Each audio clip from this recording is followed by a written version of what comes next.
inner city of Detroit. My mom was a single parent that had 3 kids. I'm the baby. She kind of moved a whole lot. So many different places in Detroit that I have lived. I grew up in the late 80s, early 90s, epic drug culture.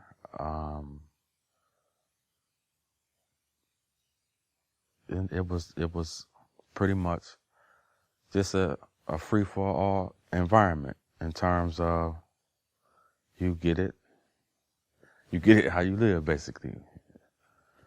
Most of my peers didn't know their fathers either, so a bunch of young guys mimicking movies and what have you, so that's the type of environment I was raised in. At my earliest understanding, and when I was able to even grasp the concept of God, of course, Christianity was the medium that, I was even have a consciousness of who God is. At a very early age, it was just impossible for me to digest, so to speak, the image of what Christianity appeared to me at that time was, again, to me, was white supremacy, basically. Jesus is white, so I rejected it. How can I read the Bible and God love me, and this image that I see, I don't even reflect the image when I look in the mirror. So I was completely detached from that whole ideology, just based upon that, Christianity as a block, as a religion. One would be insane not to read of the teachings of Jesus, even as contained in the Bible, and not feel the weightiness of what Jesus is talking about, the principles, basically. So, those principles are valid, but Christianity as a whole, I rejected religion at that point. And Islam came to me through the 80s version of Farrakhan. I don't know if you're familiar with Louis Farrakhan and the Wise, but their version of Islam, they was the Nation of Islam, and their understanding from the teachings that they espouse turned me off of even wanting to know what, Islam was about. It was chaotic to me, at the end of the day. So up until I was 15 and committed a murder and ended up going to prison for quite a long time. But religion never played a part in my life for a long time until I was able to, sit down and read. So, well, in my environment, I grew up around some predatory and cutthroat type of individuals. For instance, YBI, Young Boys Incorporated, was basically the exploitation of youth. Somebody figured out a loophole in the law where young guys wouldn't get persecuted in the manner that an adult would. If the young guy got caught with a gun, he got slapped on the wrist and sent home to his mother and wouldn't be no issue. So they created this organization called Young Boys Incorporated, where guys was young, they was young, and money was being made for a young 15-year-old, 13-year-old. $1,000 is a lot of money. So money is weighed in your face. You're living in poverty if you staying in the projects, or you living in basically third world pockets. It's pockets in the city of Detroit, if you would. It's third world pockets where they eating Roman noodles every day and grape drink and bags of chips. That's a meal. These people don't leave they little strip of land. They don't go and venture out to the greater metro parts of Detroit, period. They ain't never know where Troy is. Never been to Bloomfield Hills. Don't never leave from, for instance, if they was on Mack and Gray, they'd never leave that environment. And it's easy to succumb to the pressures of what's going on in the environment. I was in the county jail, about to go face, went for murder. And at my young age, I was, like I said, my first exposure to Islam was through, in the late 80s, Public Enemy and the whole New York, East Coast rappers at that point were using the term Allah. And if you just listen to that music, that was my first exposure to it. But again, I didn't know anything about Islam. My only understanding was that what, again, Farrakhan said, white man was the devil and that type of thing. So to me, I just regarded that, just living in the environment I live from. I just see. They tell me, Tupac said it greater. They say it's the white man that I should fear, but it's my own kind doing all the killing here.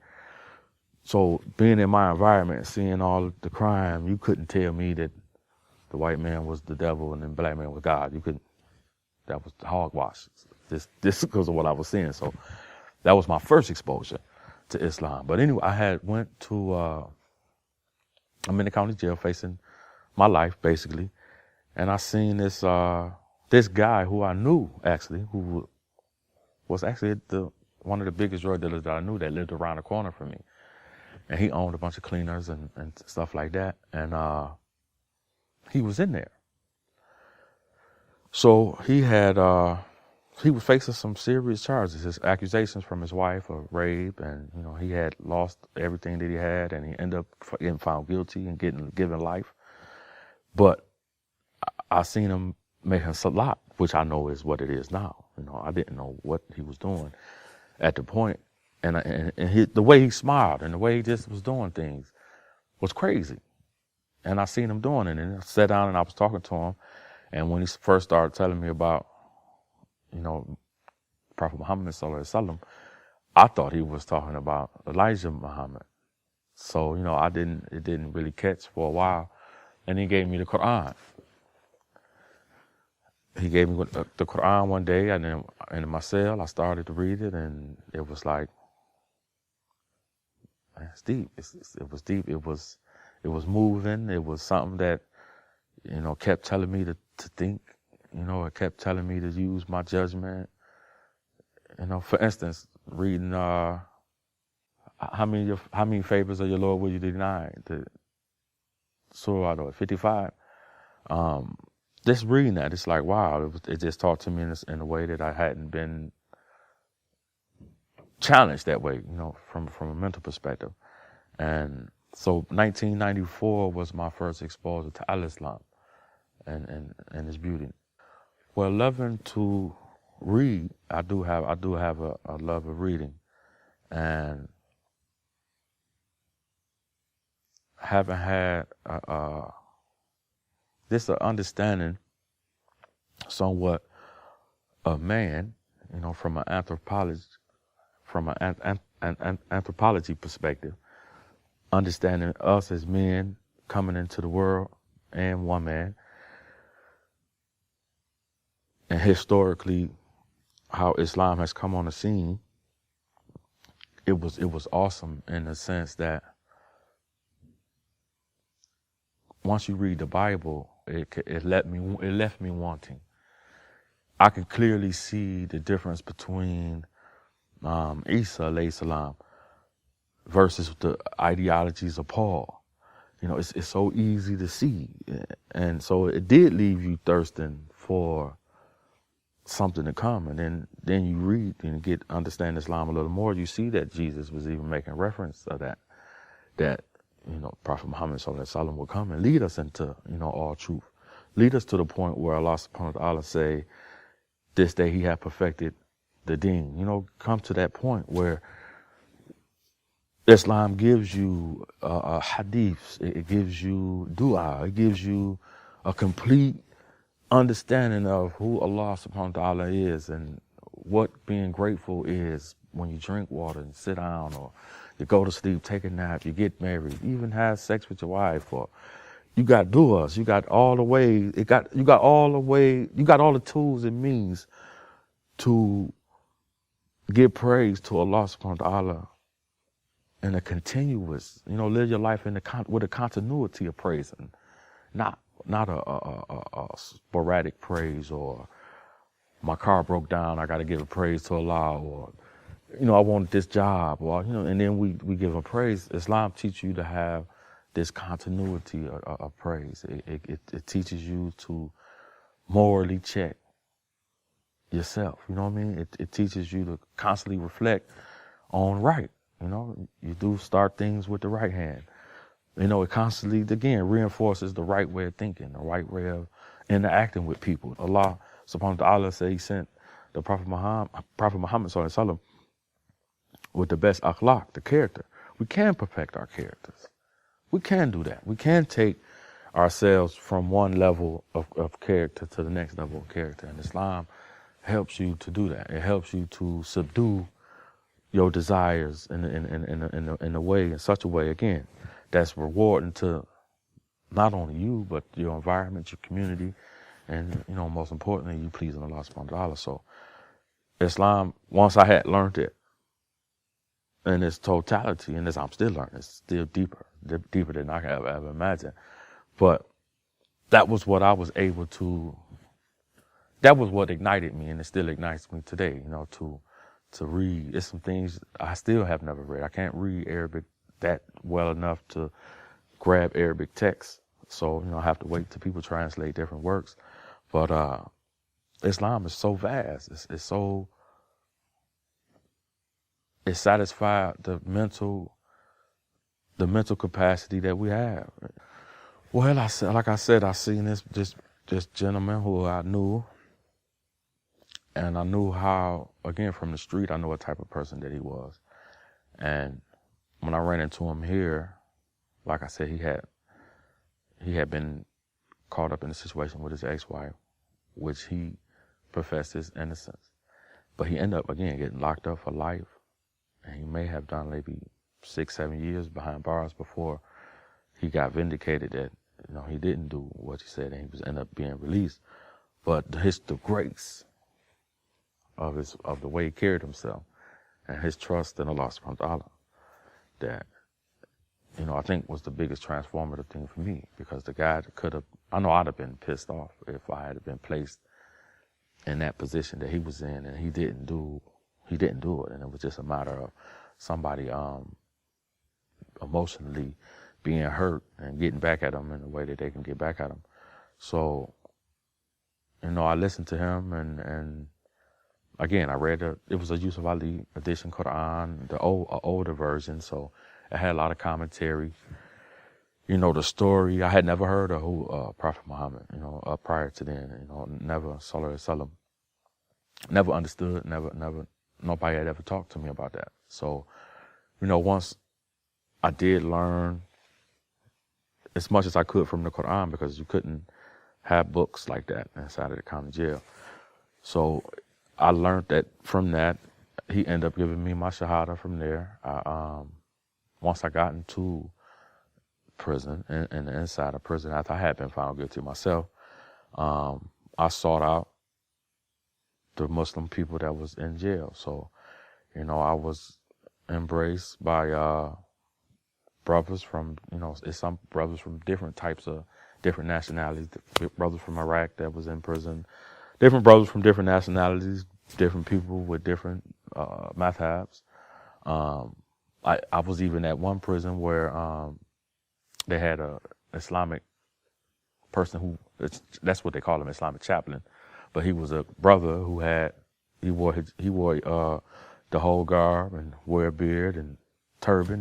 He wore to work every day. That's what he wore. I had the privilege of being his clerk.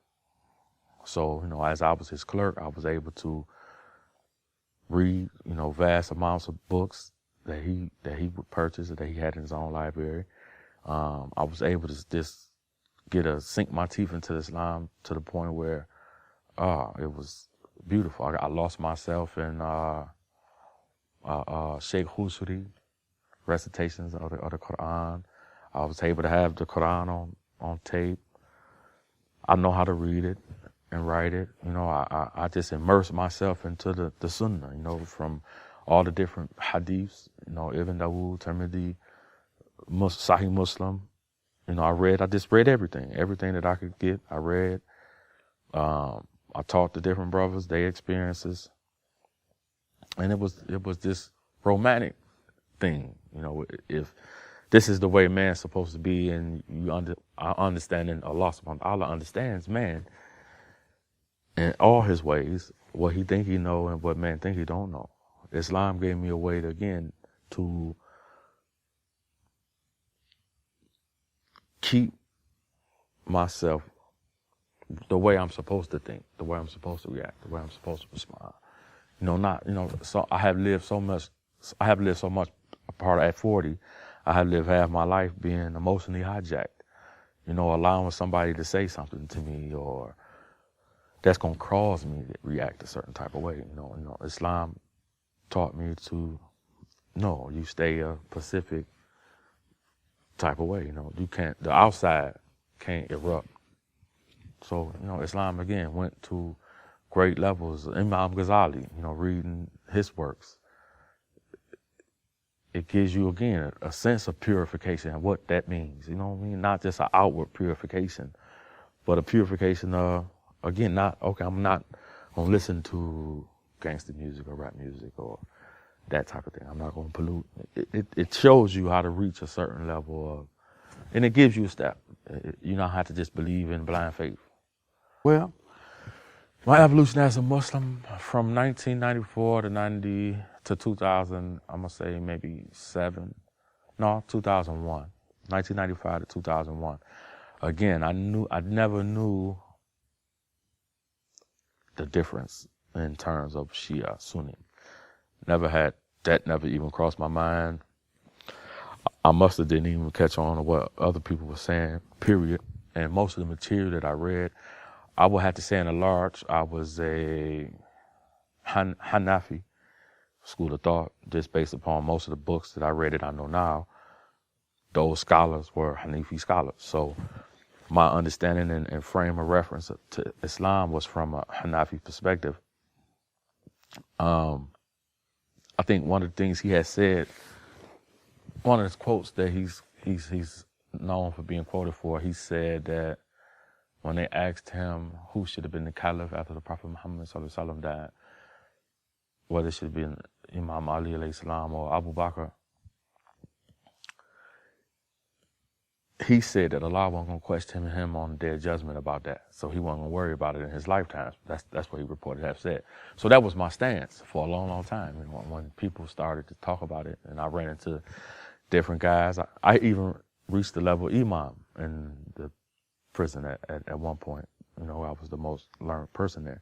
But when I would encounter guys who were quote unquote Shia or something like that, I just would dismiss them with that reasoning. Allah ain't gonna question me on their judgment about that, so I'm not gonna worry about that. So, but it wasn't until, again, I had an opportunity. I met this brother, and listening to him as I did, I listened to him and ended up getting Then I Was Guided books, and I had that whole set of books, and we had a dialogue, and that dialogue, it struck me as wild that, when you read the seerahs of the Prophet Muhammad sallallahu alaihi wasallam, it didn't go off into a bunch of detail about what happened after the Prophet died and the climate of the Muslim Ummah. It left it off. So that's what my search, I began from historical perspective. My search for just authenticity.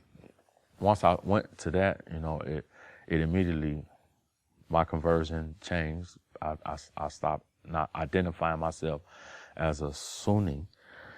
And I understand that both terms, again, are still political, Sunni and Shia, from a perspective of what was going on then. I realized some of the rituals and some of the things that's done, counteracted things that was done from a historical perspective. So, but I do acknowledge that that Allah subhanahu wa ta'ala didn't leave us wondering. He completed deen like he said. So, I find comfort in reading hadith from the Ahlul Bayt. I find comfort in understanding that bridge that was there, as it was, but with all the previous prophets. That hikmah stayed in the family of the prophet. It's hard being a Muslim right now. Just from things that's going on everywhere, and especially within our own communities.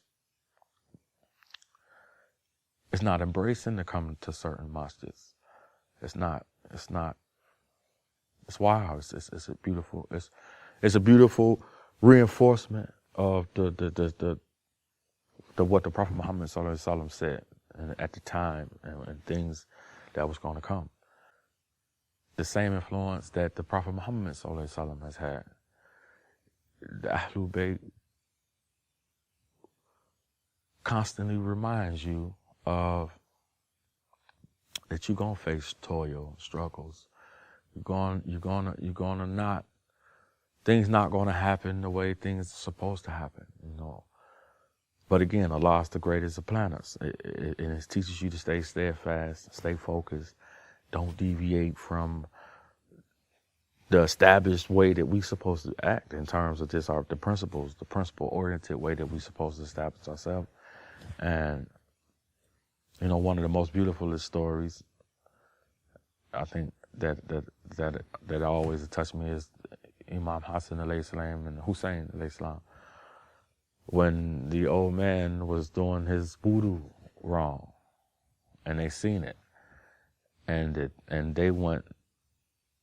they saw it, and then they went to him, and they told him, which one of us, hey, which one of us is doing our wudu wrong?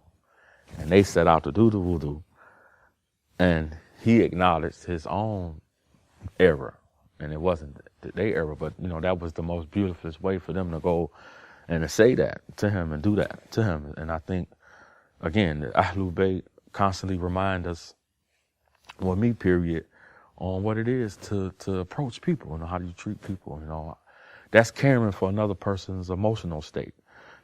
You could walk up to him, hey, you're doing it wrong, and yell and shout at them.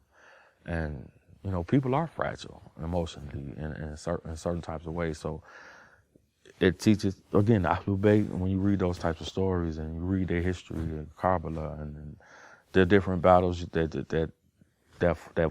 they fought, and how many of their family members were destroyed and killed. It teaches you again to don't react out of anger or emotion because of Allah subhanahu wa ta'ala, man, the Prophet Muhammad told them vividly. He told Aisha, not Aisha, astaghfirullah. He told Fatima alayhi salam, and she laughed and she smiled, and he told her, what's gonna happen. I gotta die. She started crying, and you're gonna be the first to reach me. She started laughing. So he kept saying that Hassan Hussein alayhi salam was gonna be the martyrs of paradise. So the Prophet, no doubt, told them what was coming. And to see the way that they handled themselves, they still trusted in Allah. They still showed us again, now, even to this day, persecution, people being persecuted all around the world. If they look to the Ahlul Bayt, we know how to deal with that persecution in a way that's pleasing to Allah subhanahu wa ta'ala. I'm just as human as the next person. In no way, shape, form, or fashion am I not prone to error or just downright foolishness. Just acting in a way that's pleasing to me. But for the most part, Islam gives me a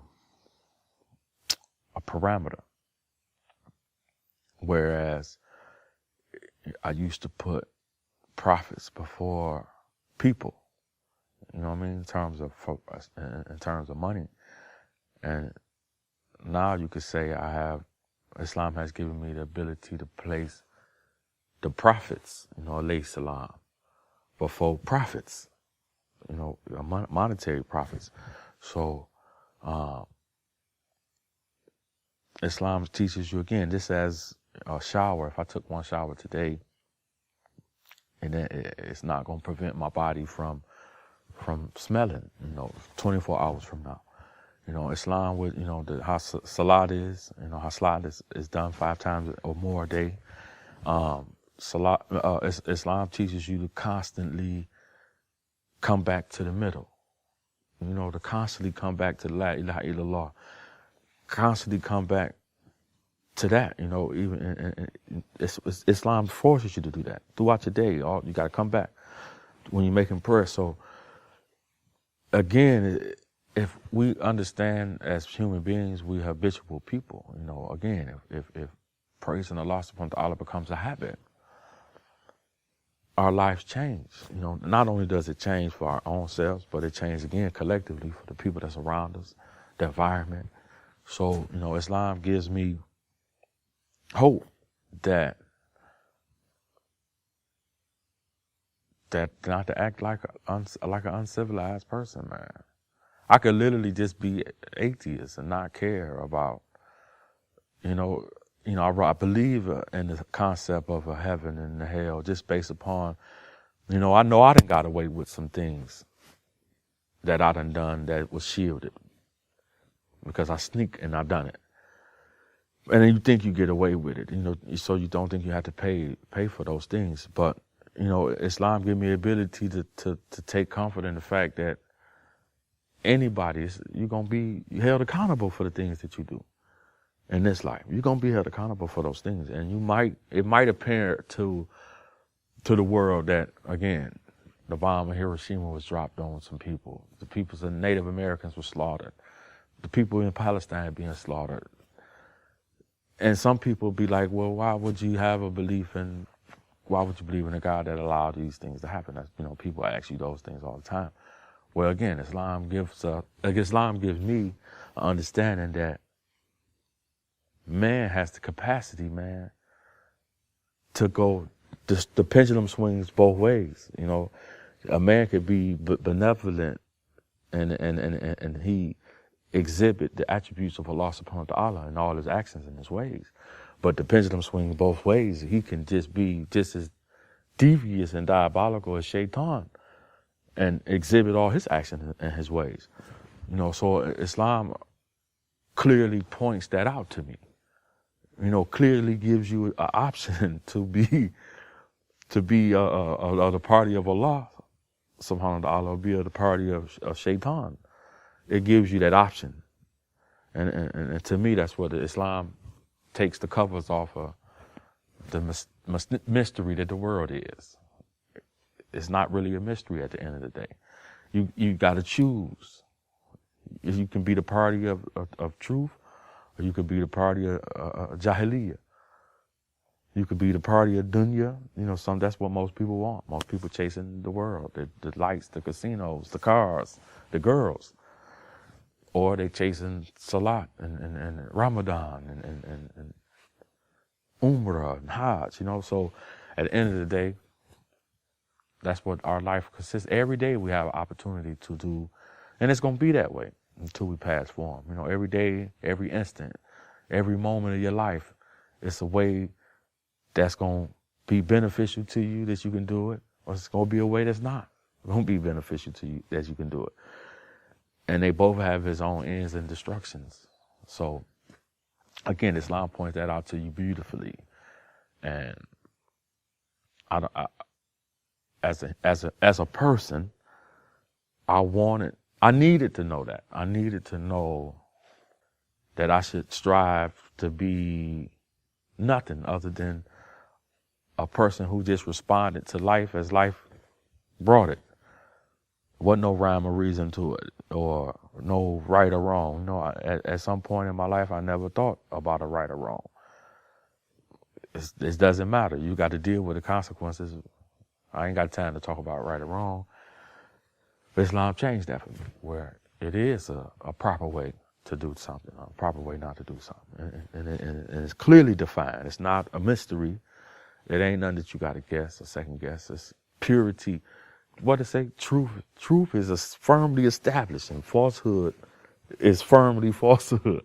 So shenanigans is shenanigans. What's right is clearly what's right. And again, Islam beautifully reminds you of that. And you have no excuse as an individual to live your life under delusion, basically. To walk through the earth like you don't understand what's going on around you.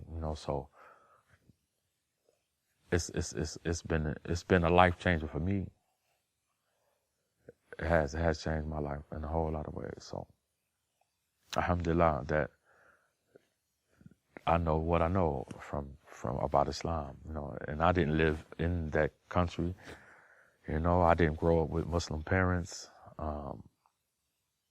So it's amazing. It's amazing that I was given what I have been blessed with by Allah subhanahu wa ta'ala, with hidayat. Alhamdulillah. I wouldn't know. Now I got a little son, his name is Yusuf. So, awesome story, beautiful, like I'm saying. The difference, beautiful difference. When you read about the prophet Yusuf or Joseph in the Bible, that story is told. And the principles still apply. You can read it, you can find it in there from the biblical perspective. But when you read the Quranic perspective, it's a point where I think they say her name Zuleika. I don't know if that's the commentary of it, but when the lady had invited her friends over and they had cut their hands, and they all had fell in love with the beauty of Yusuf, alayhi salam. He prayed to Allah subhanahu wa ta'ala and said that, "Oh Allah subhanahu wa ta'ala, prison is more to my liking than that to which they invite me to. Oh Allah, if you don't save me, I shall be inclined to," basically he said, to submit to my own youthful folly. So again, this is for the Prophet Yusuf alayhi salam, man's natural, his gravitation towards what they was inviting him to. But he prayed to Allah subhanahu wa ta'ala, "Oh Allah, please remove this from me, man. I'm subject to fall. I'm subject to be weak." And so things transpired to where he went to jail for as long as he went, and then he came out and he received favor. But this is what I'm saying. Islam gives you that, okay, I ain't got to feel dirty because I had this thought. The proper thing to do is to seek help from Allah subhanahu wa ta'ala and being able to maintain the strength of being able to lower your gaze, or being able not to commit sins and those things. It don't lie in our own power. It does lie with the power of Allah subhanahu wa ta'ala. And so again, Islam helps you remember that. It constantly reminds you that everything happens with the will of Allah subhanahu wa ta'ala. But Allah grants forgiveness. If he gives you what you strive for. At the end of the day, if you strive for people strive for the things that they strive for, Allah so gracious, they give it to them. Some people strive to be the biggest drug dealers in the world. They become that. People strive to be whatever. And so, Allah subhanahu wa ta'ala has given us this ability to get what we strive for. And I think, again, Islam reminds you constantly and consistently of what the striving should be about. In terms of every man and woman, what our strive should be the closest to Allah subhanahu wa ta'ala, but we still have duties to our families. We still have duties to the communities. We still got duties to the environment. But our first level of duty is to strive to be following the way of Allah subhanahu wa ta'ala. Sunnah to Allah. The Prophet Muhammad didn't say, like he said, he didn't say anything on his own.